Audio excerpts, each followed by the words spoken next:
Good morning students, 6th class. Welcome again to your science class. And students, still we are reading about your 9th chapter, the living organism, characteristics and habitats.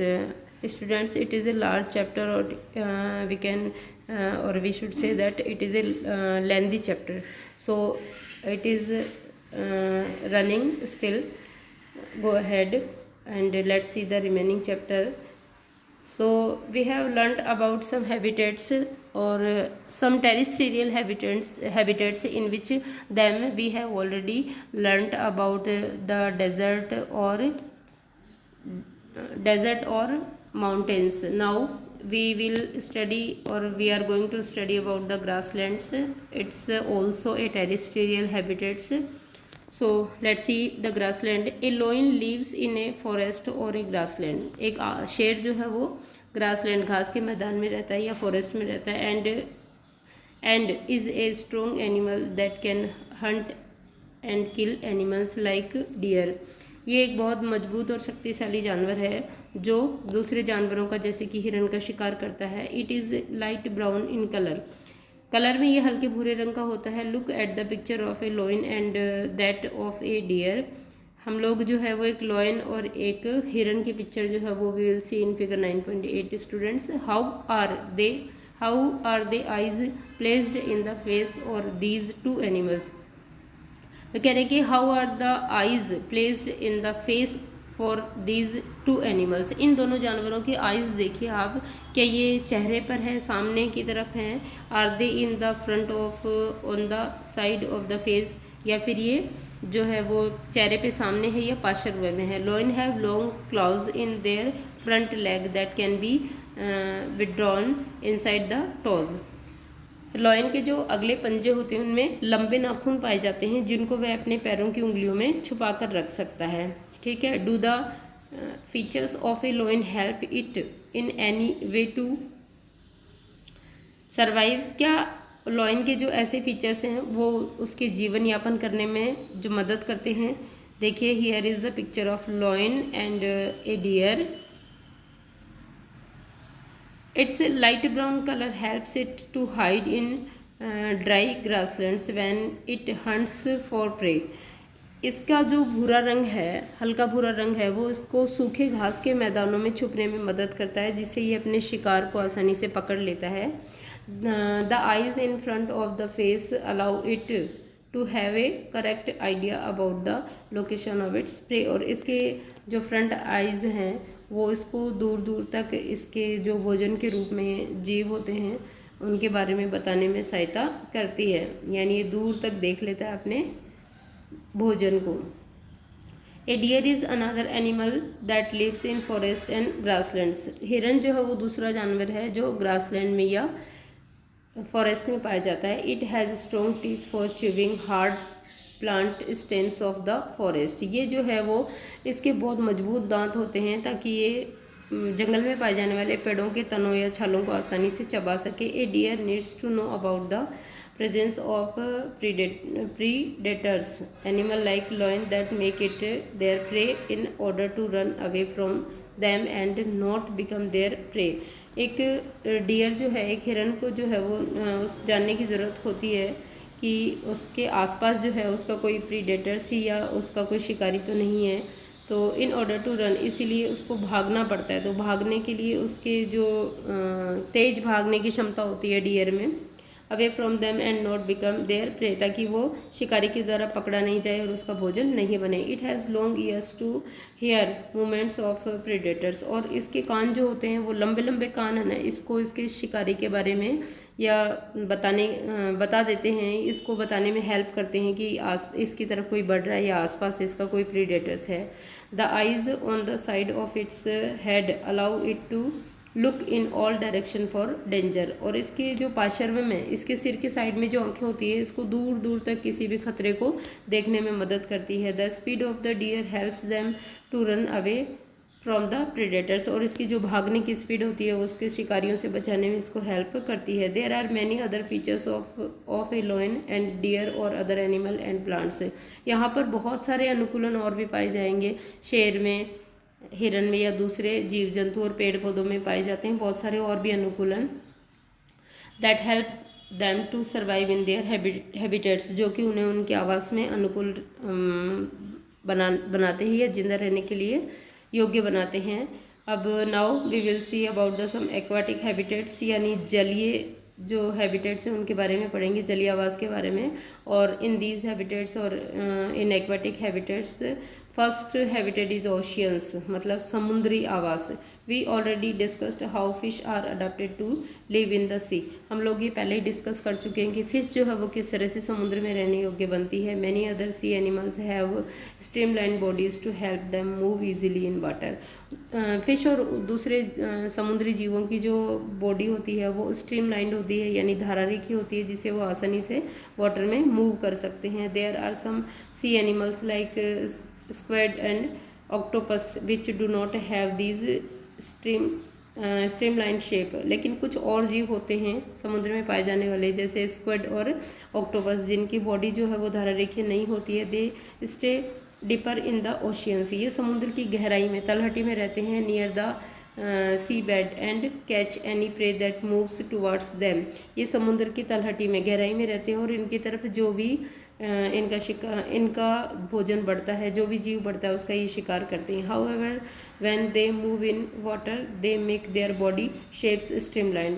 सो ये किस प्रकार चलते हैं पानी में, जब ये पानी में चलने लगते हैं, मूव करने लगते हैं, तो अपनी बॉडी शेप को जो है वो स्ट्रीमलाइन कर लेते हैं।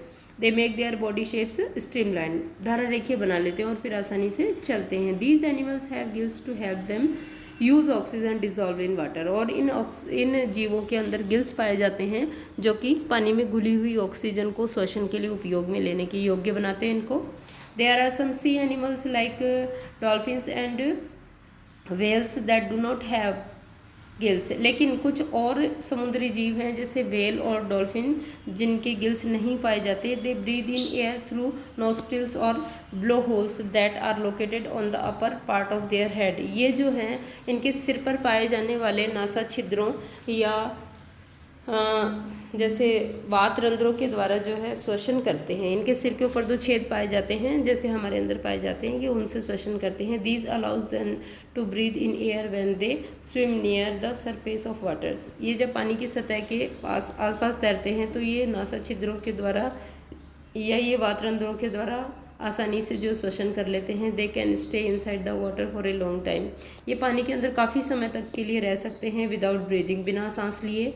दे come out to the surface from time to time, वे टाइम टू टाइम यानी समय समय पर सरफेस पर, पानी की ऊपरी सतह पर आते रहते हैं। टू ब्रीद इन एयर, हवा में सांस लेने के लिए। Did you ever see this interesting activity of dolphins in television programmes for films और ओशियंस लाइफ्स, क्या कभी आपने ओशियंस लाइफ्स और फिल्म्स में जो है डॉल्फिन की इस तरह की मज़ेदार एक्टिविटी को देखा है जिसमें डॉल्फिन बार बार उछलकर बाहर आती है और पानी के अंदर जाती है? Yes students, we all have already seen this activity in many pictures. So next aquatic habitats is ponds and lakes, तालाब और झीलें।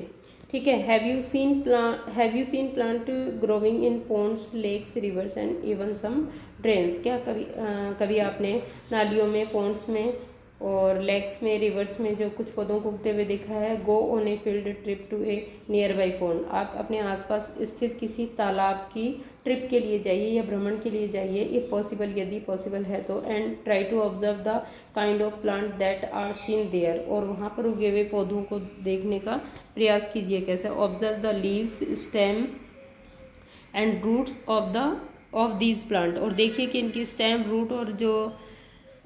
रूट और लीव्स हैं वो किस तरह की, इन पौधों की, पानी में उगने वाले पौधों की। Some of these plants have their roots fixed in the soil below the water, इनमें से कुछ पौधों की जड़ें जो है, जो कि सतह पर तैरते हैं पौधे, लेकिन उनकी जड़ें जो है वो पानी के नीचे बॉटम में जो सॉइल पाई जाती है उसमें दबे हुए रहते हैं। फिगर 9.9 में देखिए, ये इधर देखिए आप, some aquatic plants float on water, कुछ पौधे जो पानी के ऊपर तैर रहे हैं। ठीक है, और aquatic plants float on water, some have their roots fixed in the soil at the bottom, some aquatic plant are submerged in water। देखिए कुछ जो हैं वो तो पूरी तरह से डूबे हुए हैं, है ना, और कुछ की जड़ें जो है वो यहाँ देखिए सॉइल में फिक्स्ड है।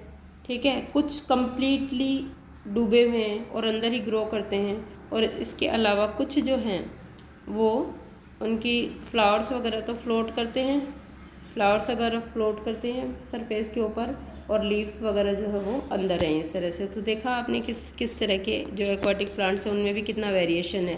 इन टेरेस्ट्रियल प्लांट्स, ठीक है, roots normally play a very important role in the absorption of nutrients and water from the soil. जो टेरेस्ट्रियल प्लांट होते हैं, जो स्थलीय प्लांट होते हैं, उनकी जड़ें जो है वो खनिज लवण और जल अवशोषण में मुख्य भूमिका निभाती है। However in aquatic plants roots are much reduced in size and their main function is to hold the plant in place। जबकि एक्वाटिक प्लांट्स के अंदर, जलीय पौधों के अंदर स्टूडेंट्स की जल जो है वो वाटर जो है वो वाटर इज़ इजीली अवेलेबल, तो उनकी जो रूट्स होती हैं वो डिपर नहीं जाती है, नीचे नहीं जाती हैं, बहुत लॉन्ग नहीं होती हैं। सो इसीलिए in aquatic plants roots are much reduce in size, बहुत छोटी रूट्स होती है एक्वाटिक प्लांट में।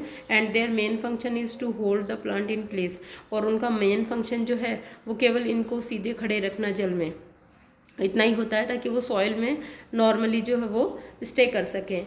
The stem of these plants are long, इनका तना लंबा, होलो यानी खोखला, एंड लाइट मतलब वजन में हल्का होता है। The stem grow up to the surface of water, और ये जो तना है वो वाटर सरफेस के ऊपर ग्रो करता है। Will the leaves and flowers float on the surface of water, ठीक है। और इसी तरह से जो लीव्स और फ्लावर्स हैं वो वाटर के सरफेस पे फ्लोट करते हैं। Some aquatic plants are submerged in water, और जबकि कुछ जो पौधे होते हैं वो जल में आंशिक रूप से डूबे हुए होते हैं। All parts of such plants are under water, इनके जो ये सबमर्ज्ड जो प्लांट होते हैं, जो पूरी तरह से पानी में डूबे होते हैं, इनके सारे पार्ट्स जो है वो पानी में ही ग्रो करते हैं।